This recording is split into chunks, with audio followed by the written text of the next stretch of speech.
Marksburg, a German restaurant right next to the European Commission. Customers come here to tuck into a slap-up sausage supper and the latest subject of political debate. One thing they agree on, the lack of a working German government is taking its toll in Brussels. You have to admit, without Germany, there's little progress.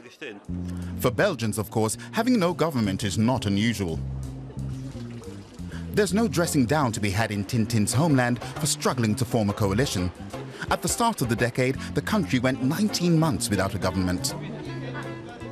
4 months isn't that long. Here in Belgium, things always take forever. You have to be patient.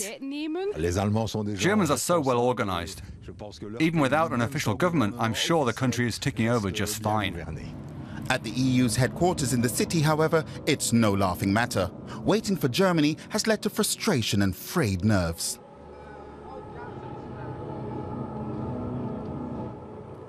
The German coalition agreement comprises some 177 pages and opens with a chapter on the EU. It promises to improve competition and boost innovation in Europe, but it remains to be seen when Berlin will actually be able to get started.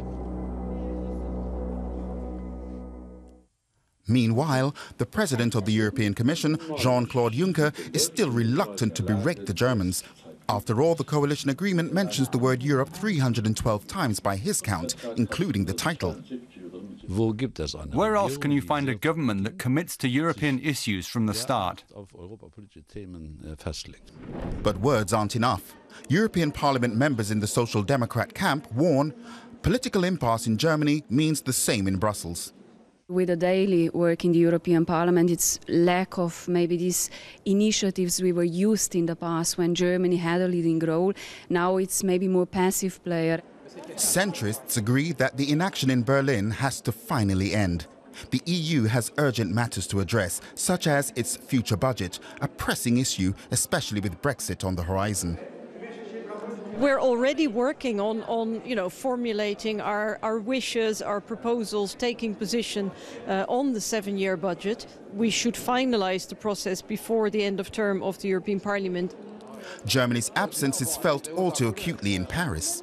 President Macron wants to rev up EU reforms, but has to wait for Berlin. In Brussels, it's no secret that unless France's most important partner gets involved, nothing moves forward here. When Germany stops talking and stops leading, a big gap emerges in issues such as Eurozone reforms, economic policies and migration and security issues. France wants to negotiate with Germany but can't. That really is a big problem. Over at the German restaurant, everyone agrees that unless Berlin picks up the pace, things in Europe could get distinctly unappetizing.